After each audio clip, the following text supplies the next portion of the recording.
but I'm going to go over some basic things and then what I think are some more advanced things, and so you can be the judge of that, and then we'll have some time for discussion after this. We've got 37 slides. You can't go through 37 slides in half an hour. So I'm going to skip some things and really try to focus on demonstrations and looking at the code that runs those things. So the basics are that in older versions of AngularJS, it came with a routing service, this thing called $route provider. And you can still use that, it just doesn't come with Angular. And a couple of the problems with that is that it didn't support nested views or sibling views.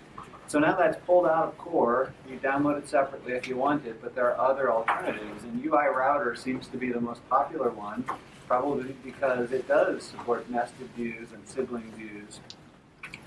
So if you want to use this, there are a few basic things you do to set it up. One is, of course, you have to pull in the JavaScript for this thing. And so that's the first box up there. And second, you have to say that you depend on it. And I bet this is the thing that gets most people the first time they use it, because the thing is called UI-router, but when you set up your dependency on it, it is UI.router. So catch the dot there. And then you set up views on your pages. And the views can have names, but they don't have to. And so here's just a very simple one, just a div tag that is marked with the UI view directive. And you don't have to put any content in it, but if you do, then that's what will display until you put something into the view, and so that can be a useful thing to have some default content. And then the biggest part of this is setting up the configuration. So I'm doing that in the app config, and there are two services I need. I don't understand, maybe someone else can explain this to me, why I need two services. I don't know why I can't set up my default state on state provider, why they didn't make the API that way. But it's not the way it is, and so I'm telling it with UI router provider that if I don't tell you what state to go to, the default is whatever I specify there. And then the most important part is with $state provider, I'm defining my states. So in the older router service, states were defined by a URL, and when you say you want to go to that URL, now you see that route. In UI router, your states have names, and when you say you want to transition into the state, that can mean a lot of things. In the most basic case, it means you're going to a route that has a certain URL associated with it, you want to use a certain controller, and you want to use this template to display something. That's the basics. But beyond that, there are a lot of options you can specify when you configure a state. And I've got 4 slides on this, so I don't have time to talk about any of it. So blah, blah, blah, blah. And so let's see some real examples of using some of those options. So first of all, assuming I've configured my states, you've got to have a way to switch from one state to another. And there are 3 basic ways to do this. One way is that you can have hyperlinks on the page, and when the user clicks that hyperlink, you want to go to a new state. And so you do that by using the UI-sref directive on an anchor tag. So instead of href, it's UI for UI router and S for state. You're switching to that state. So you don't give this a URL or a path, you give it the name of one of your states. And then in your JavaScript code, another alternative is to use the $state service and call go and pass it the name of a state. And then last, if you actually navigate to a URL that's associated with one of your states, then you go into that state. And you can do it from JavaScript with $location.path, or you can just type a URL in the browser address bar and you'll go to that state. So the most basic example is just using the anchor tags that I talked about. And so I have this kind of dummy weather forecast here, and there are 2 ways you can look at this. There's the 5-day forecast and the hourly forecast, and you just click the hyperlinks to switch between them. And so let me demonstrate this thing working. And so here it is, and I can click to look at the hourly forecast, and I can go back to the 5-day forecast. Pretty basic stuff. So my view is that main part of the page, not the heading at the top, and then I'm able to switch between those 2 states. So let's look at the code behind this.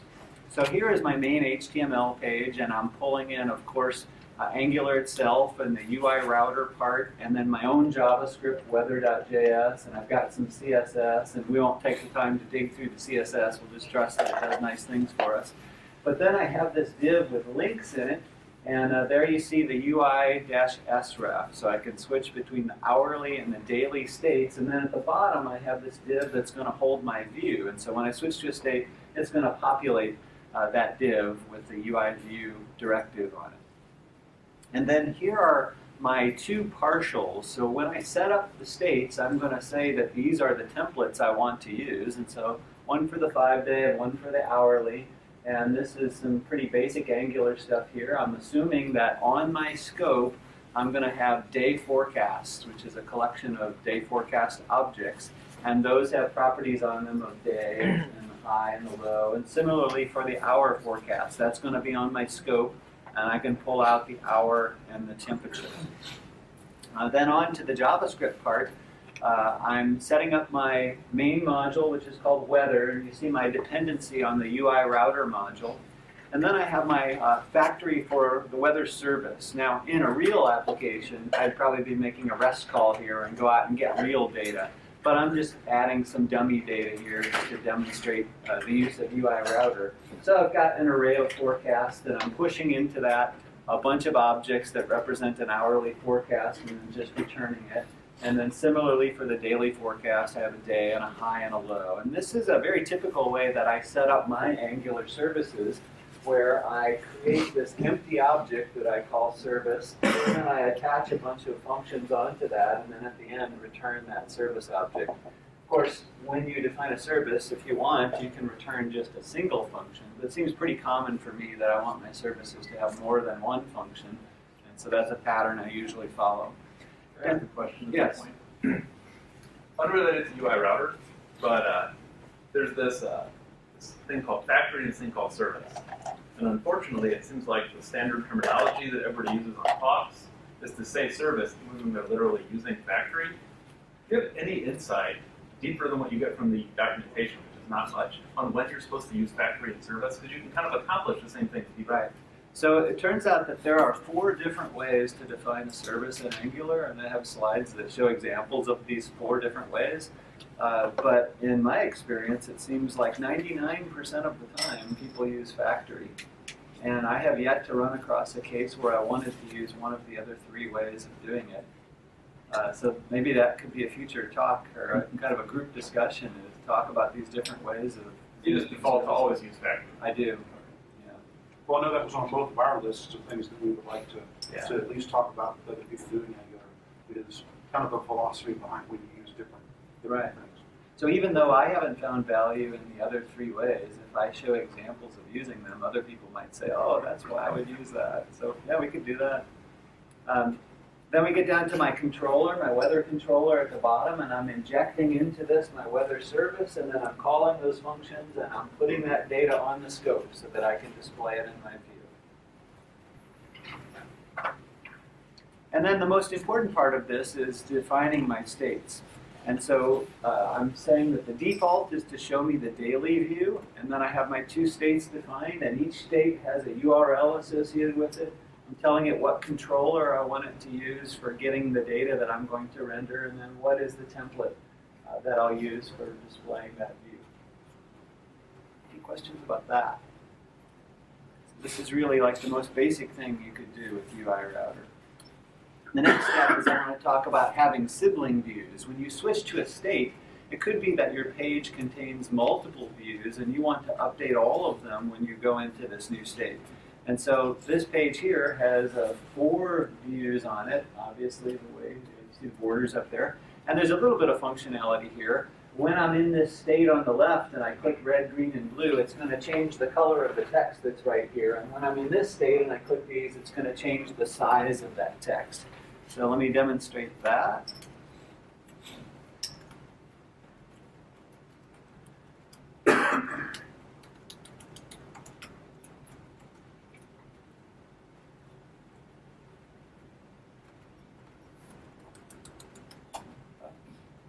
Port 300. Okay, and I can change the color of that text. And I can switch to the other view and change the size of that text. Okay, so here is my main HTML, and a big difference you'll notice here is that I don't have just one UI view, I have 4 of them, and they have names. So I'll be referring to those names when I set up the configuration for my states. And here's the CSS, we can skip past that. And then my partials, I have a lot more partials this time. I have 4 areas of the page, so I have 2 partials for each of those areas. The headers and the body part and the footer are all pretty simple. And then that nav that was off to the left, where I had all my functionality, has some hyperlinks. And when you click those hyperlinks, I want to call some functions that are on the scope to change the color or change the font size. And then when I want to change what view I'm looking at, when I'm in the first view, I want to be able to switch to the second one, or I should say state. When I'm in the first state, I want to switch to the second state, and when I'm in the second state, I can switch to the first state. So the JavaScript for this, again, I'm creating my main module, and I'm depending on UI router. Then in the controller, I think I'm doing something that people frown upon. I'm doing a little bit of DOM work here, but it's simple stuff. I'm just changing some CSS properties. So when I call change color on the scope, I pass it a color name, it's going to find all the elements that are sections and change their color. And if I go back to my main HTML, the only place I have a section is right here. That's the body. So I'm changing the color of everything in the section when I call that. And similarly, for changing the font size, find all the sections and change their font. Then for configuring this, and this is really the interesting part, I tell it that I want to start in the first state. And then for the state provider, the green part there is what you see in the boxes on this next slide. So here's the definition of the first state. And the big thing that is different here is that rather than tell it about template URLs and controllers in that top object that I'm passing in, I have a views property, which is an object that has all of that in it. And the properties of the views object are the names of my views. And so those are the 4 names I had. And then each one has a template URL. The header and the body and the footer, there's nothing active going on there, so I don't have a controller. But I need a controller for the nav part, because I need to call some functions that the controller adds to the scope when you click those things. And so the second state is very similar to that. Any questions about that? Okay. You have to provide those alternatives that are really the same, like the headers and footers are really the same. They're not the same. You mean between the 2 states? Yeah. Because this one uses header 1 and this one uses header 2. Yeah, I guess maybe I missed something. It looked visually like they didn't change them. Oh, no. Yeah, let me go back to the browser. Yeah, see it says header 2 and footer 2, and when I switch views, that changes. So all 4 sections. And if I didn't specify those, would they not get changed when I switch states? Right. Yeah, nothing would happen. So if I have sections of my page that are kind of static, I could just not touch them. Although, probably in that case, you want what I'm going to talk about next, which is nested views. Okay. Yeah. All right, so nested views, and this is maybe one of the more complicated parts of this, and I don't believe I'm describing all the options here, but it seems like the common way of defining nested views is that there's a name of a state that is your parent state, and then when you define one that is nested, you use a dot for that. And so the presence of a dot in the name is what makes it be considered a child view. These URLs can be parameterized. Just putting the colon there means that you're going to be able to extract some data from it and do something different based on what's passed in. One of the things I ran into is that you have to be careful about the order that you define these states. You have to define the parent states before the child, or else you'll get this error message that doesn't really give you much of a clue of what you did wrong. Okay. Oh, and if you do have parameterized URLs, then you use the $state_param service to get to those values. So this is how I want to demonstrate this. We have the Volkmann diner. At the top, I have 3 menus you can pick from: breakfast, lunch, and dinner. And when you pick one, I'll display a different selection of items below that. And then when you click one of the hyperlinks for a food item, then it will show you a picture of it. And so the point of having nested views here is that regardless of whether I want to see the spaghetti or the pizza, I'm still going to be in the dinner view. And then below that, nested inside that view, I'll show you a picture of the spaghetti or the pizza.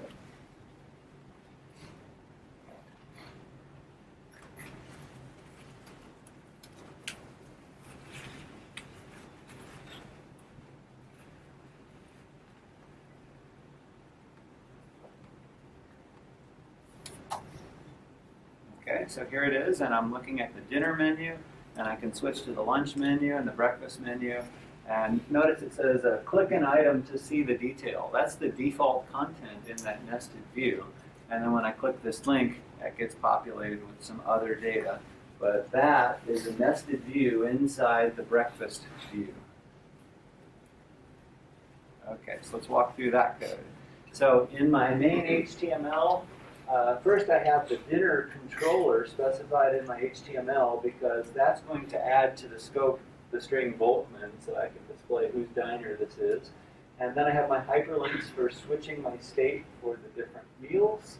And then finally, this is where I'm going to display the menu, but this view is going to have a nested view inside it. We won't look at the CSS.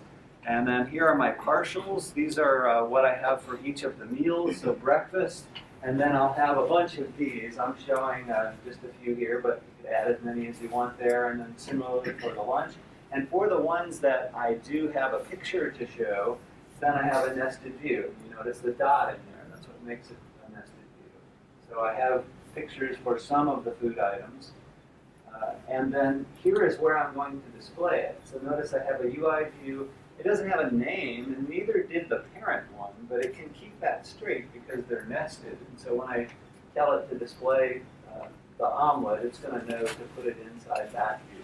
And I have my default content for what you see until you click one of those. Here are the partials for the actual the food items. So they just have an H4 telling you what it is, and then an image tag. Okay. And then on to the main JavaScript. I set up my main module, which is called Diner, and then I'm depending on UI router. In the Diner controller, all I'm doing is adding the name property to the scope. And the meal controller, I'm just putting this in so that I can demonstrate the use of that go method to change the state. So I'm saying wait 2 seconds and then switch to the lunch menu. And maybe I have that commented out in my actual code, but that's just an example of how you can switch state from the Java code. So as in all these examples, the most interesting part is setting up the state provider. And so I have the parent state for breakfast, and it's got its own template. And then here's a child state for the omelet. And notice that the URL is just /omelet. Well, you can't go to /omelet, but you can go to /breakfast/omelet. So the URLs of the child states are appended on to the URL of the parent state. So the same kind of thing is happening with the lunch and dinner being parent states, and lunch.pizza, a child of that, dinner.pizza, a child of that one. And that's all there is to that. So if I go back to the browser, I want to show you that if I go to the lunch menu, I see that there is pizza there. So if I go back to breakfast, and I go up to here in the browser bar, I can type lunch/pizza, and it should switch to show me the lunch menu and show me the picture of the pizza. And that's where. Any questions about that? And then the last thing I want to talk about is resolve. So the point of resolve is that when you switch to a new state, you don't necessarily want to begin rendering immediately. And that's because maybe some of the data that you're planning to render is going to come from a REST service, and it's going to take a while for that data to come back. And your page can actually look pretty bad if you don't wait for the data to come back first. And so let me show you an example of a bad page.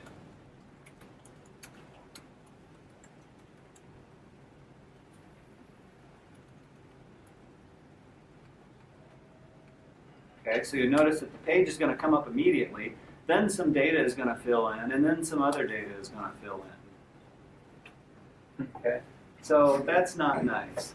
Now, that's not to say that there won't be cases where you want to have your page up there and data is dynamically being plugged in. So this is kind of a design sort of thing, whether you want it to behave this way or not. But if I want it to wait until that data comes back before I display something, I can do that. And so let's walk through the code first, and then I'll show you it working in this better way. So I want to display a table at the top. All that data is coming from a REST service, and then I have a list at the bottom that's also going to come from a REST service. So in my main HTML, there's nothing really special going on there. I have just one view, but notice I have some default content that says the view is loading. So when I fix this, that's what you'll see initially, and then when I have the data, it'll all come up at once. And then this is a partial that I'm going to display, and so I've got the table at the top where I display all the marathons, and then there's the list of runners at the bottom. So marathons is going to be a collection that is added to the scope at some point, and runners is the same. And then in the JavaScript, I'm creating my main module called marathons. I'm depending on UI router. I have one service called the marathon service, and this is an example of using the $Q service. You'll see that on the next slide, and also using a timeout. And what I'm trying to do here is simulate a REST service without writing one. So I've got get marathons as a function on my service. And normally right here what you'd be seeing is perhaps a use of the $HTTP service to make a call out to the REST service. And that would return a promise, and then you could wait for the promise to be resolved. But what I'm doing instead is I'm saying I'll create my own defer object, and then I'm going to immediately return the promise. And so something else can choose to wait on that. And in this case, it's going to be the UI router resolve functionality that's going to do that for me. But it wouldn't be any different if I was using $HTTP.get to call a REST service. So I use the timeout service and say I want to wait 1.5 seconds, and when that's up, then I'll create this dummy array of data, and then I call resolve, and now that becomes the value that you get back from the promise. Similarly for the runners, create a defer object, immediately return the promise. Then when 1 second elapses, return this array from the promise. So in my controller, I want to call those two things, but I don't have the data available until the promise gets resolved for each of them. So when I call get marathons, I'm getting back a promise. I call then on it, and I give it two functions, one for success and one for error. And if it's successful, then I attach that data onto the promise. And notice that the controller we're looking at here is bad controller. That's because it's going to render the data as soon as it becomes available, and it doesn't care about what other services you may be invoking. They'll all be handled independently. So as soon as I get the runner data back, then it'll add that to the scope. And of course, the way I have it set up, that's the one that will come back first, because that one only waits 1 second, and the other one waited 1.5 seconds. So contrast that with the good controller, where I'm injecting into the controller marathons and runners, and we're going to see how that happens through resolve on the next slide. But here we're just trusting that something is going to give me this data, and when it gives it to me, I'm not waiting anymore. I have it, and I attach it to the scope, and I'm ready to render that view. So at the bottom there, I'm starting to set up my states and saying that I'm going to begin in the marathons state. And it turns out in this example, I only have one state. But the reason I'm using UI router even with one state is that I want this resolve capability. So at the top, I'm setting this up to use the bad controller. And it's really simple. I just tell it what URL is associated with the state, what template I want to use. Notice both of them are using the same template. And then that one has the bad controller that makes the calls, and whenever the data comes back, attaches it to the scope. In the good one, though, I have this resolve property, and I'm telling it, do not try to render this view until all of the promises returned down here come back. So you pass to resolve an object where the keys are the names of things that can be injected into the controller. So marathons and runners, and if I go back to the previous slide, that is where these things are coming from. Those names have to match up. And then I return anything that will give me back a promise, and these functions give me back promises. So I'm all set, and that's going to know that it should wait until all of these things get resolved before it attempts to render that. Yes? So I'm a noob at all this, but I know Minify can throw a bit of a wrench in the works in some places. Yes, and so the way to fix this is that the key thing is wherever you're injecting things like this, It's a bit ugly, but what you have to do is instead of passing in a function, you have to pass in an array where the things in the beginning of the array are all strings. They're these names, just in quotes. And then the last thing is the function. And so then the minifier can go ahead and change these to something else, but because it has the actual name as a string, it's able to deal with that. And so you have to write the code a little different to prepare for that. Mark, we've stopped doing that, and we're in the process of switching all our projects to use a grunt plugin to perform that transformation programmatically. Oh, cool. What do you think about that? Because on the one hand, we're kind of like, well, it's a step farther away from us writing the code that runs. On the other hand, the duplication between the strings, it's just morally offensive to have that duplication in there. Well, I like what you're saying because the code is just ugly. Yeah. The other way. Did someone create that plugin, or did you create it? We didn't create it. It's just sitting out there. It's the 1,000 other pre-1.0 plugins on GitHub. Huh. I would like to know what the name of it is. Somebody here, maybe Sam, can probably tell you what it is. Yeah. One of the things that we run into is we resolve very heavily. And that means that we have a lot of things like this where we don't have tests around this. Have you come up with a good way to like test the actual, outside of like an acceptance level test, but something to test the resolve blocks in a state, you know? Well, I guess I have to admit that my own personal preferences lean heavily towards integration or end-to-end test. Mm-hmm.